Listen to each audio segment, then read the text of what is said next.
I'd like to take you back to a July day, 2015, as in London. As usual, it was raining, but I didn't mind because I was in the magnificent Houses of Parliament, and there were 150 people in this meeting. There were MPs, baronesses, dukes, all the great and good of the food industry, and they were there to talk about the future of farming in relation to the environment. And so I took along 3 of our farmers with me. These farmers provide milk to Nestlé in the UK. And there was a great discussion, lots of presentations, and then it was time for questions. I was a bit nervous, but I kind of put my hand up a little bit. And I said, how many farmers are in the room here today? Anyone want to guess how many there were? Yeah, just 3. So there were only 3 farmers, the farmers that I'd taken. And that was the penny drop moment for me, because I realized there's a lot of talk, not a lot of action, and farmers were being ignored. So that day I decided, well, what can we as Nestlé do, working with our milk supplier, First Milk, to create a program that actually works? And it needed to work for the environment, it needed to work for communities, it needed to work for Nestlé, but most important of all, it needs to work for farmers. So that's what we created. We call it the Milk Plan. At its core, the Milk Plan is about regenerative agriculture, and we've already touched on it earlier on. And this is really, really important to Nestlé, because when we looked at our global footprint, 70% of our footprint sits in our ingredient supply chain. So if we can work with our farmers and work on regenerative agriculture, that is the single biggest thing we can do as a company to achieve our net zero ambitions. So we need to work with our farmers, we need to support our farmers. But at the end of the day, it's all about collaboration, and it's all about, well, how do we actually make that happen? So what I just wanted to share with you in the next few minutes is what we've developed in the UK, working with First Milk, as I said. So we basically have created a plan with about 87 farmers who provide milk for products, brands you'll know, like Nescafe and Kit Kat. Just interested, is anyone here from Scotland? Every time we eat a Kit Kat, that is Scottish milk, and we don't really tell people that. So one of the things we need to do is work on the branding. But really, the first key principle was we agreed farmers need to be at the centre of this. Because the reality is, if it doesn't work for farmers, it's not going to work, full stop. So that was the first key principle we agreed. But then it was a case of, well, how do we actually engage farmers? And I don't have a background in farming.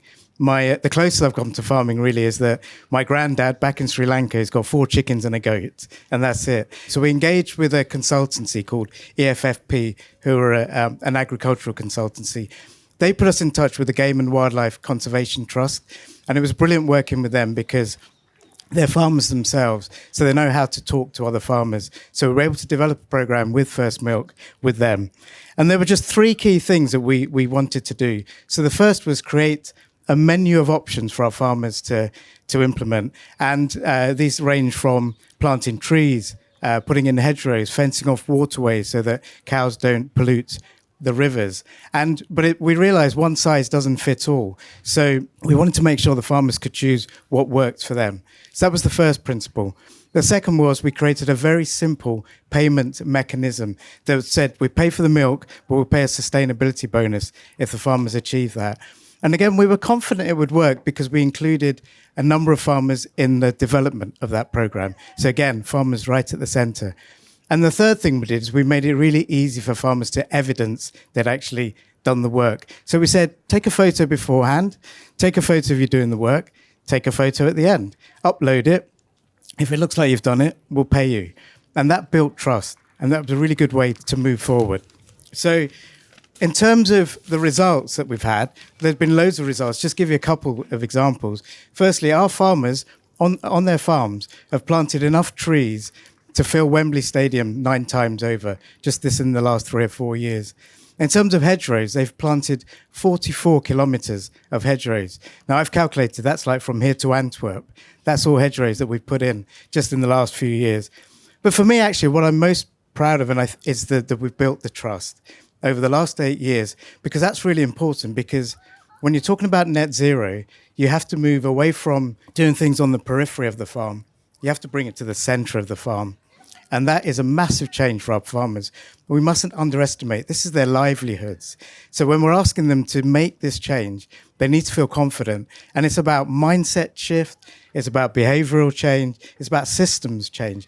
But we're asking our farmers to fundamentally go back to how farming used to be 50, 60, 70 years ago when it was more traditional. So they need to believe that we're in it with them. Can you imagine if I said to you, you need to go back to how you worked when you first started your career? That's going to be quite difficult for a lot of us. So that's the equivalent, the way I see it. But what I'm pleased to say is that our farmers have engaged. Not all of them, it doesn't work for all of them, but the majority have. And we're focusing on three key things. So again, well, we're focusing on a lot of things, but I'll share three. First is what we call rotational grazing.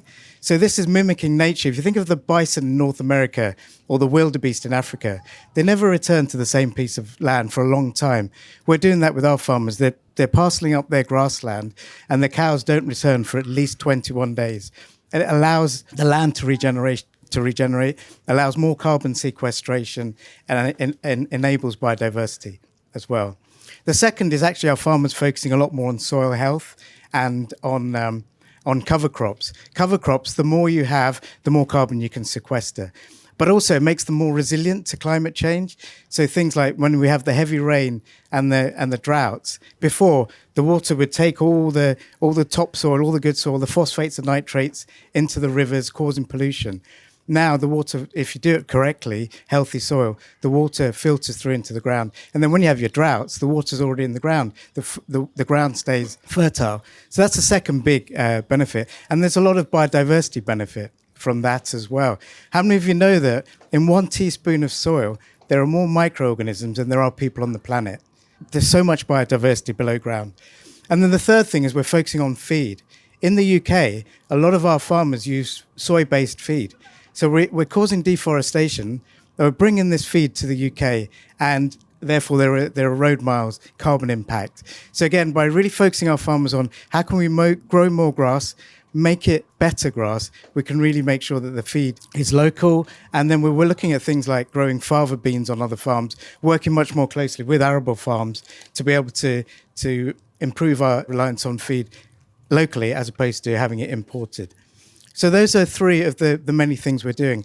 But again, it's important that we don't, again, touching on biodiversity, we need to make sure that we don't get tunnel visioned about net zero, because you can have unintended consequences when it comes to biodiversity. So, for instance, all of the things we're doing in Spain around working with SEO BirdLife, where we're putting in artificial lagoons, nest boxes, wildflower meadows, all to help biodiversity. So in the last minute and a half or so, I just wanted to say it's not easy doing this, but we need to work with farmers. We need to understand their motivations. And if you haven't started on the journey, all I say is, we need to make a start. When people say to me, how much is it going to cost? I just say, how much is it going to cost by not doing it? And usually that works. And then I just wanted to finish maybe with a little story again, this goes back to understanding individual farmers' motivations and what motivates them, because it is different farmer by farmer. And even when you're a big company like Nestlé, if you can make the effort to get to know your farmers, it's really important. I was with one of our farmers last year. He'd been farming for 40 years. And he said to me, Robin, I never really thought about the impact I was having on the environment until my granddaughter said to me, Granddad, why have I never seen a bird on your farm? And that was the penny drop moment for him. So all I say is, what is the penny drop moment for you? Thank you.